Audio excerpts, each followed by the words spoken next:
So many children around the world are suffering because of war and other crises without proper food, medicine, or education.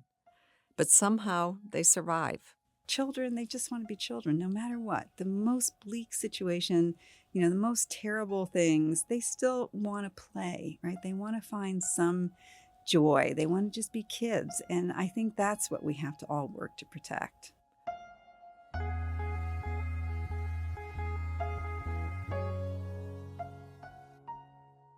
Catherine Russell is the Executive Director of UNICEF, the UN Children's Fund. She told me how she is fighting for their rights. From the United Nations, I'm Melissa Fleming. This is Awake at Night.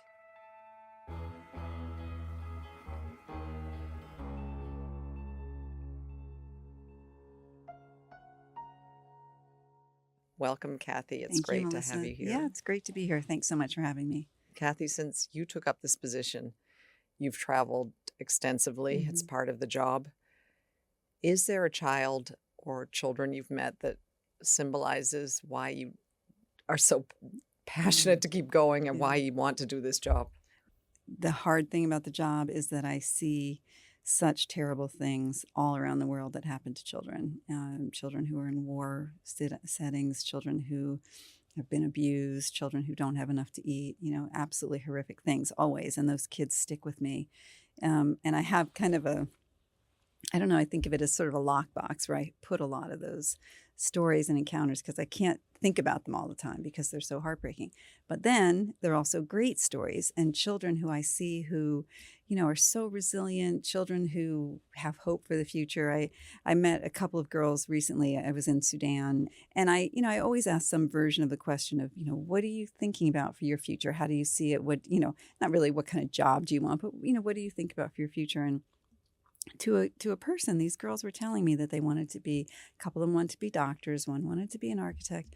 And for me, that's everything, right? To say, even in the bleakest situation, they'd been displaced from their homes, 2, 3 times. They saw things that no child should see, really terrible violence. They knew that people around them were killed. I mean, almost no child in Sudan of the 17 million children are in school. I mean, these children are really suffering. They've been displaced multiple times, seen all sorts of violence, but they still think that the world may work out okay, that life may work out okay for them.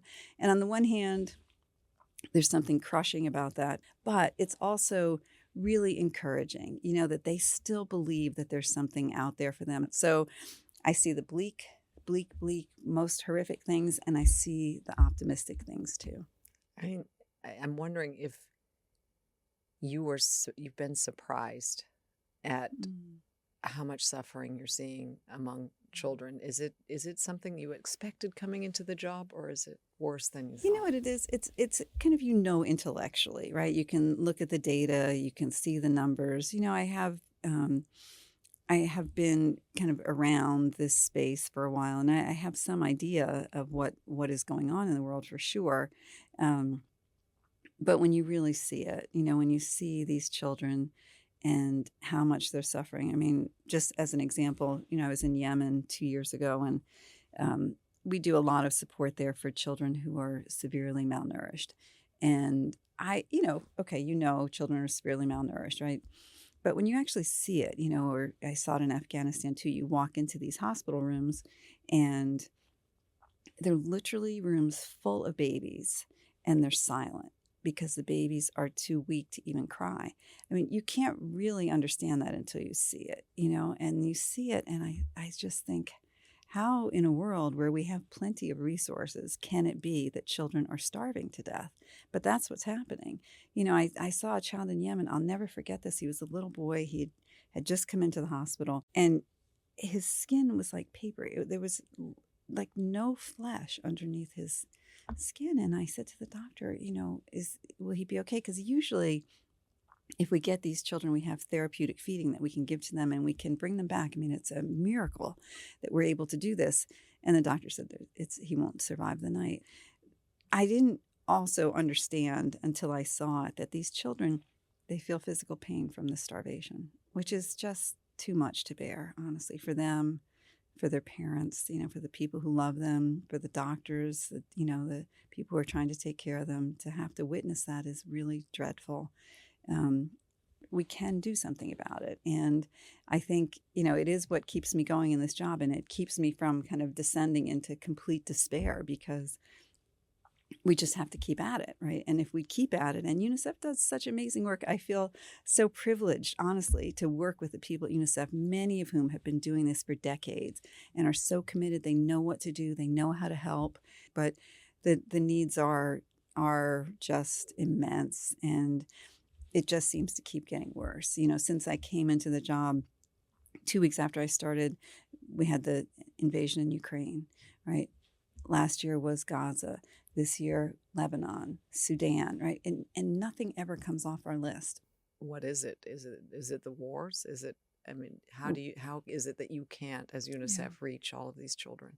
And there are many reasons. War is certainly at the top of the list. War and conflict. I always say that war is the worst thing in the world for children, because either they're directly impacted, right, and hurt and killed, or children are really dependent on government services, right? Education, healthcare, and those are the first things to be disrupted in war, right? So children are so vulnerable anyway, and then they rely on these services and they can't get them. So war, horrific. Gaza is terrible. Sudan is absolutely terrible. Haiti, terrible, and so we're trying, but the needs are just so extraordinary. I think my broader point is, in the whole world there are resources, there is food, right? There are things. It's just a question of, I think, number one, making sure people understand the problems, encouraging governments. Certainly governments are our primary supporters at UNICEF, but individuals play a really important role in this too. Private sector plays an important role. We have a lot of those people who support us, but we need more. And when I say we, I really don't mean just UNICEF. I mean the humanitarian space overall. Everyone is struggling to do really good work, but the budget constraints are real, and it makes it really challenging for us to do our work. Is this what is keeping you awake at night? Yeah, it's one of many things. The things that keep me awake really are sort of when I think about these individual children who are really just so vulnerable and suffering so much. And, we think hard about how we can do better to help them. And I have to say, it's not just, war-torn countries are the worst of it for sure. But, children are suffering in places where there's climate change, right? And the children are really in so many places, they're always the most vulnerable. So I think it's really thinking about how UNICEF can do big systemic change. How do we help governments do better to support their populations, right? How do we make the world aware of the fact that climate has a different impact on children than it does on adults? And they need to think about that, right? Children's bodies are smaller. They are not as able to deal with things like air pollution. They're more susceptible to it. They're more susceptible to heat. Little babies don't really perspire the way adults do, so they can't get rid of the heat. So they're very vulnerable to these things. And so some of this is really just educating people and saying, make sure that children don't get forgotten when you do whatever kind of responses you're doing. I think sometimes people get they're fatigued by it, right? Because there's so many problems. And I think sometimes they can't even get their heads around what they should be paying attention to anymore. It's one conflict after another, one horrible story after another. But the key is you can't lose hope. You can't despair and say, I can't, throw up your hands. You have to keep working. You have to keep trying. And every person in the world can make a difference if they try. And that's a lot of the work that we do, is to try to encourage that. Putting yourself and thinking about your own child, I wonder if you, as a mother, have also had that kind of reflection. Look, I have 2 children. They're everything to me, obviously. And so when I see other parents struggling to try to protect their children, it's painful to see that, because they're trying their best. It's just that they are, they happen to be born in a place that is, either desperately poor or has no water or is in the middle of one conflict after another. My first trip in this job was to Afghanistan, excuse me, and to see the girls there, I just, it breaks your heart. It literally breaks your heart, but you have to put that aside and you have to keep doing the work. I mean, you went earlier this year to Sudan. Could you just describe what you saw? And I mean, what is it about Sudan that makes you so concerned? Yeah. The biggest problem was, well, there are many, but first, it's a huge displacement crisis. I mean, really, millions of people are on the move in Sudan trying to get away from the violence. Um, as I think I said, 17 million of these children, of the 19 million children, are not in school, haven't been in school for a year, right? They are just moving around. We have, we have famine in part of Sudan, and that's terrifying when that takes hold. We have diseases, we're fighting cholera, measles, all these sort of things because we can't do the usual vaccinations for children, right? Because they're on the move, they're very vulnerable. So I think all of it is absolutely horrific, terrible, and no one's paying attention to it, which is what's so concerning. You mentioned that some of these girls are really vulnerable, and there Mm. have been horrific stories of Mhm. sexual violence as they were fleeing. How are these young girls, these adolescent girls, being protected, and what do they need to heal? Look, I mean, I have met a lot of these girls, and the things that happen to them are so horrific. I was in Haiti several months ago, and I met a young girl, and she'd been raped by three men, like, who were part of a gang, and she was 8 months pregnant. But I like, what on earth? What kind of life is this? And a lot of it is. I mean, we do psychosocial support, although we don't do nearly enough given the challenges in the world. But there was another woman there who told me the story about how the gang had come upon her and her sister, and they raped her, and her sister fought back so hard against these men who were trying to rape her that they burned her alive and then burned down their house. So can we provide support? Yeah, we can. Can we ever? I don't even know. I mean, when you see that kind of inhumanity, can you ever get past that? I don't know. I mean, I think, excuse me,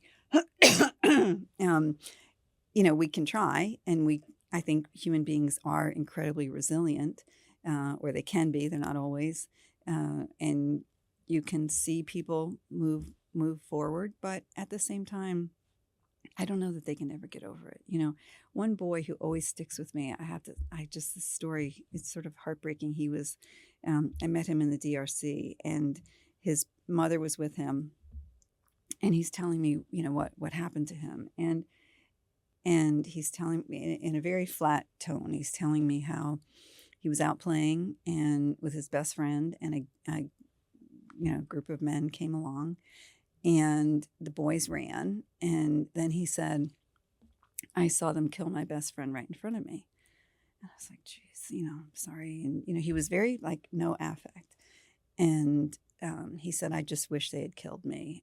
And I went over afterwards, and I was talking to our team there, and I said, what? I can barely tell you the story. They said that he had seen his friend decapitated.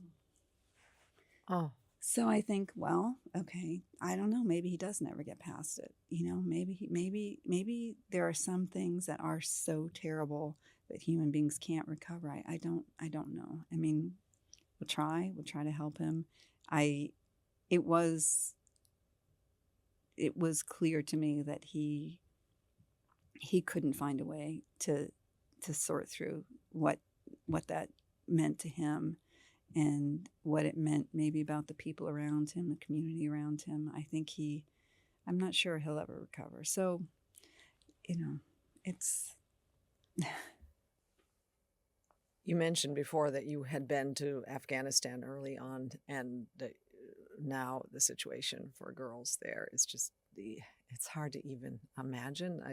Not only are they banned from secondary school, university, but they can't even speak out. Their voices aren't allowed to be heard outside in public. How does that make you feel? It's heartbreaking. I used to work around women and girls, and I had been to Afghanistan, and then it was all about getting girls into school, keeping them into school, girls going to universities. I mean, it was such an optimistic moment. Not perfect for sure, but an optimistic moment for girls, and that's all taken away from them. And I find that really heartbreaking, honestly, because they obviously they're human beings. They deserve opportunities.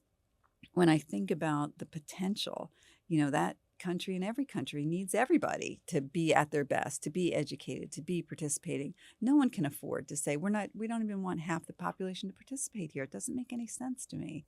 I mean, you're speaking about rights.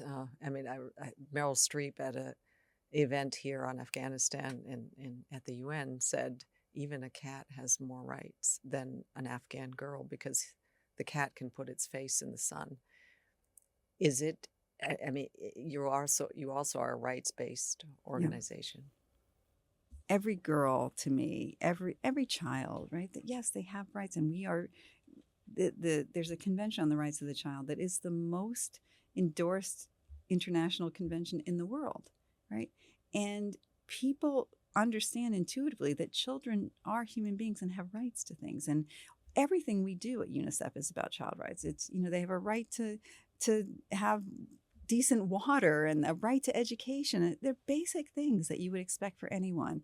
And I've never in my life heard a good argument for why girls deserve any fewer rights than boys. I just don't think there is such an argument. So we will always press for that and remind countries that they have endorsed this convention, that they have a commitment and an obligation to protect the rights of children. Many countries fall short, for sure, but we are there to remind them that this is something that they have agreed to, and we are going to continue to press to make sure that all children have the right to live a healthy, decent life, to be educated, and to grow up and participate in their societies. And also probably girls have the right not to be married off. Child marriages. Girls should never be forced to marry. It's such a horrific practice, honestly. It's just, you see these girls who they want to stay in school, right? They want to be with their friends. They don't want to get married. And some of these situations are just horrific, like the old men who, it's just terrible. And these girls, they don't have, it's not like they're not equal partners in these marriages, right? So they don't have the ability to negotiate things like, safe sex or anything, right? They don't have any control over their lives. And that is wrong, right? They're taken from a place where, ideally they're in school, they're with their friends, they're having, some sort of fun like a normal kid. They're thinking about their future. Next thing you know, they're stuck at home cleaning a house, taking care of, some person who they don't want to be married to. They start having children. They have them early. That's bad for girls. It's bad for their health. They don't space them out, again, because they don't have the ability to do that. So it's really bad for them, and it's bad for their children. Their children are less likely to be healthy, and their children are less likely to be educated. There's some legislation in front of the Iraqi parliament that lowers the age of marriage to 8. It's a constant struggle. And that's the other thing. You can go in, the law can be good, and then the law can be changed, right? There are forces in the world that push back on rights for girls. I mean, we see this everywhere, and we have to be vigilant, and we have to say, this is not just bad for them, it's bad for the society. One of the parts of UNICEF's job that I think is little known but became more well-known during the pandemic was your role in vaccinating children around the world. And we just saw recently this, effort that UNICEF and WHO and UNRWA made to vaccinate children in Gaza against polio that was emerging really dangerously. What is it? Could you just describe a bit of that work delivering vaccines against the worst childhood diseases and how difficult that can be sometimes? Well, I'd say a couple things about it. One, vaccines are a huge success story in the world. I can't, when you look at one of the most important indicators of progress is that we have reduced under 5 mortality really consistently over the years. And right now it's at the lowest it's ever been. Why? Because of vaccines. Immunizing children makes a difference. And to me, for children to die, they die for so many reasons. They suffer for so many reasons, as we've discussed. They should not be dying from preventable diseases. That is an outrage. We need to do better. We need to make sure that all children are immunized against everything. And UNICEF we immunize half the children in the world every year. I mean, we are a huge, we're a huge player in that field, and I'm proud of that work. And I think we have to keep pushing at it. The Gaza experience was interesting because it showed that if you sort of take your foot off the gas at all, these horrible things can come back. While you were vaccinating children for polio in Gaza, I mean, there was this maybe 2-day pause in the fighting for each cycle. Your colleagues there were encountering children who were malnourished, who were traumatized. I mean, it was this amazing sense of accomplishment, but what else should be done? Yeah. Conflict is the worst situation for children. Gaza is an unforgiving hellscape at this point for children. I mean, it is, most children have been displaced from their homes. They're not in school. They have not been in school for over a year. Many of them are, not getting enough food. The water is problematic, and we're struggling to try to deal with those problems. But it's very, very difficult to work there. And the security situation there is just very challenging. I would say the same thing about Haiti. It can be very difficult to do the work when, you don't have any space to do it. What does Gaza look like through the eyes of a child? Oh, it's terrible. I mean, you see it on the news. It's just these children are, I worry so much about how they ever can recover from this. When I was there, I'll never forget, I met this girl. She was in a hospital bed, and she was 16 years old, a young girl. And she told me this, that she had, the home next to her had been hit by some kind of shells or bombs or something. And she was paralyzed for life. One thing that always sticks with me is that, if you or I needed to get a prosthetic limb, we would get it, we'd get fitted for it and have it. For children, because they are growing, they have to be refitted every 6 months, right? How is this going to happen with these children? So it's just such a terrible situation, and it has to, we have to get to the point where this is resolved, where all the hostages are released, where all the fighting can stop, and we can start to think about what it looks like going forward and how we can, give these children some sort of a life going forward, which is going to be just an immensely challenging enterprise. You also served in the Obama administration as ambassador at large for global women's issues. Yeah. That was the second best job I ever had. Really? Sure. Why was that? I mean, the job I have now is such a huge privilege. I love it so much. That job was really interesting because it was a State Department job, and the idea was to really think about how to make sure that women and girls were integrated in the work of the State Department. And it was at a time where there was, I think, a real understanding that women had not been sort of at the center of a lot of the thinking about things like peace and security and some other issues. So it was really a huge privilege to be a part of those discussions and to really be there and to say, we need to think about these issues. We need to make sure that women are a part of the discussions. They're a huge part. If they're included in societies, the societies are going to be more prosperous. They'll be more stable. It was a huge privilege, really interesting and exciting work. I loved that job and was really just grateful to be able to do it. And you left a legacy. You were the principal architect of the groundbreaking U.S. global strategy to empower adolescent girls. Yeah, I love those girls. I'm telling you, I feel so determined to make the world a better place for them. And I just am grateful to be able to continue to do that work. Do you have a daughter? I do. I have a daughter. She's grown now. She's in law school, and just a huge, wonderful part of my life for sure. Both my kids. You have a son. I have one of each. Yeah, one of each. We haven't talked that much about boys actually, because to empower or to give equal rights to women and girls, we also need the boys on board. Absolutely right. That's absolutely right. And I'll tell you, some of the biggest proponents of adolescent girls are their dads. And if you get the dads, if you think about it, I don't know if you've ever had the chance to meet Malala, but her dad is such a force and was really dedicated to making sure she had every opportunity. He's been a part of her work.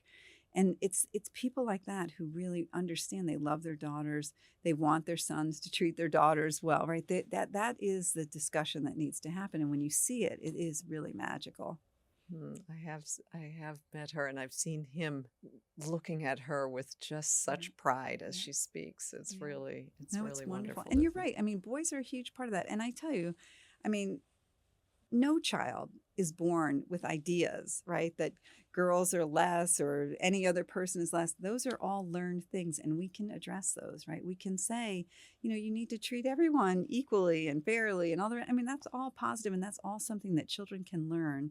Little boys are so sweet. When I was in Gaza, I'll never forget this little group of them. I was touring this hospital, and the whole hospital was just teeming with people who were camped out there. So there were sleeping bags in every spot of the hospital. And we're just kind of making our way through. And there was a couple little boys, and they started to follow me.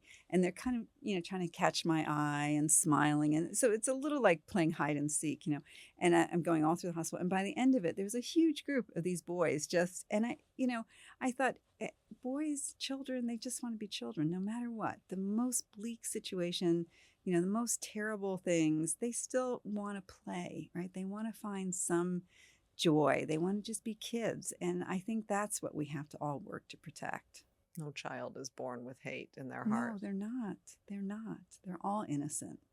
And their natural instincts, I think, are so positive. They want to be kids. And we have to make that possible.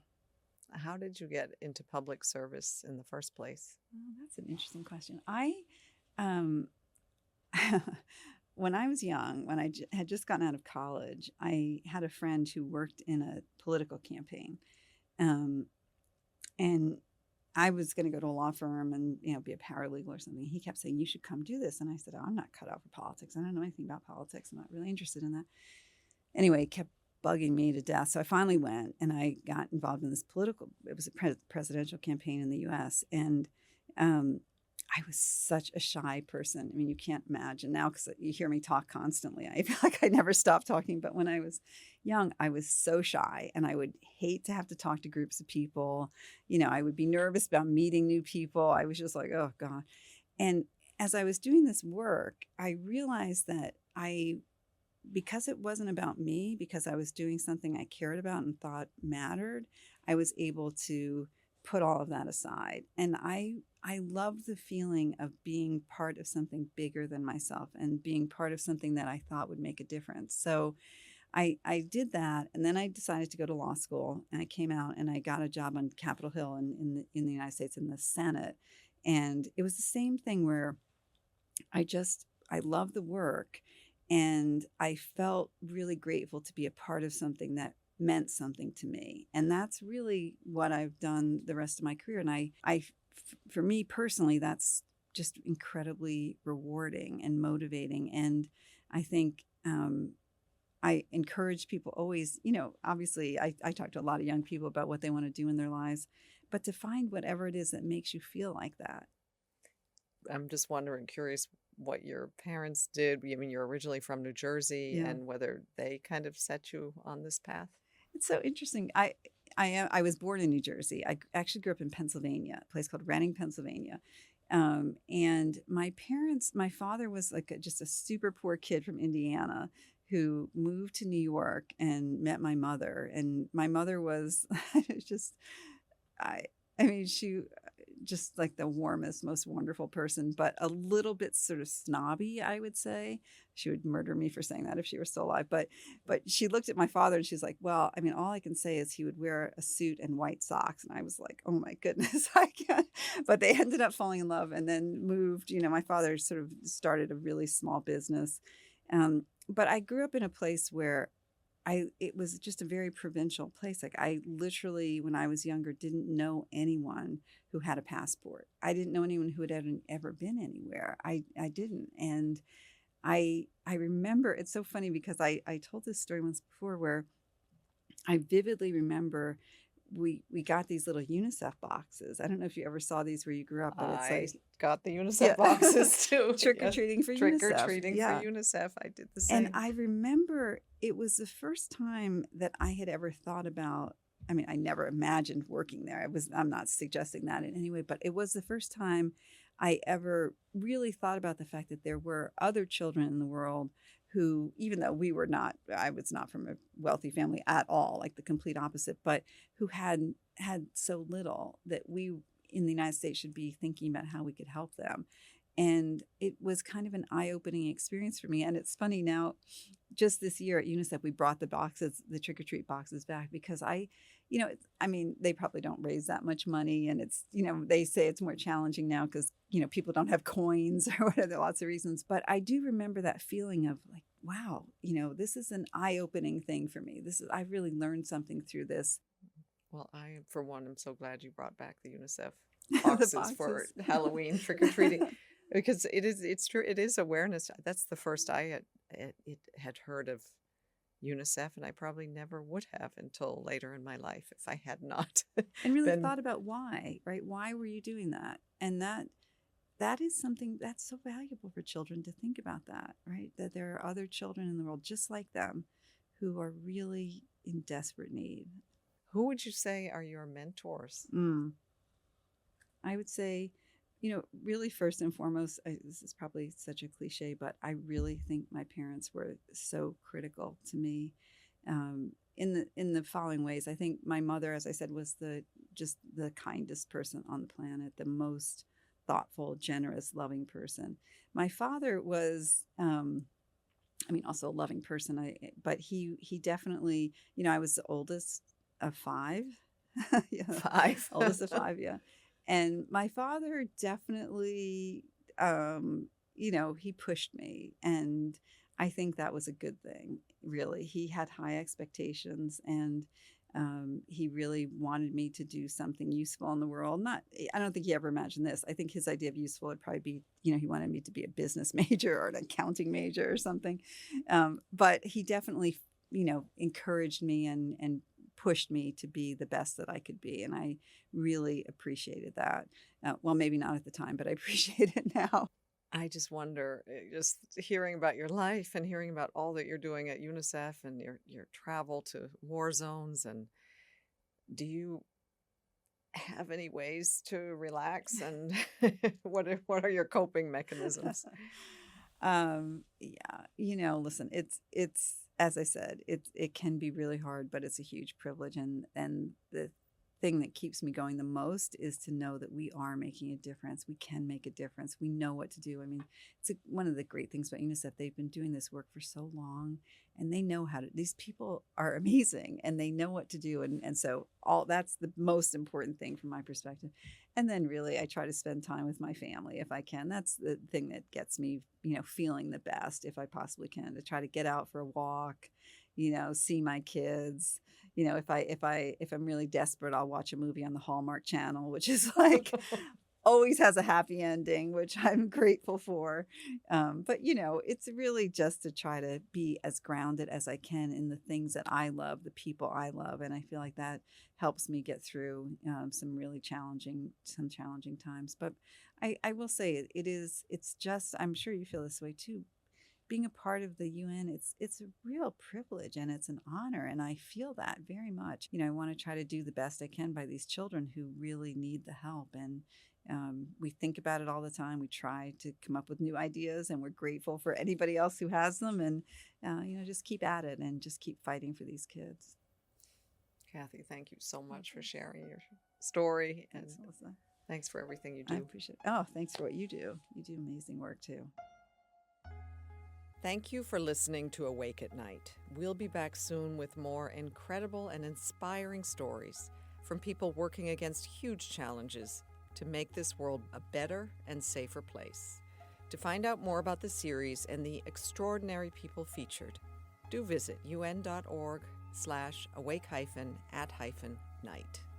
Subscribe wherever you get your podcasts, and please take the time to review us. It helps more people find the show. Thanks to my editor, Bethany Bell, to Adam Paler, and to my colleagues at the UN, Katerina Katidi, Roberta Politi, Carlos Macias, Abby Verdelian, Laura Rodriguez de Castro, Angelica Devis, Tulan Batiki, and Becerra Kostova. The original music for this podcast was written and performed by Nadine Shaw and produced by Ben Hillier.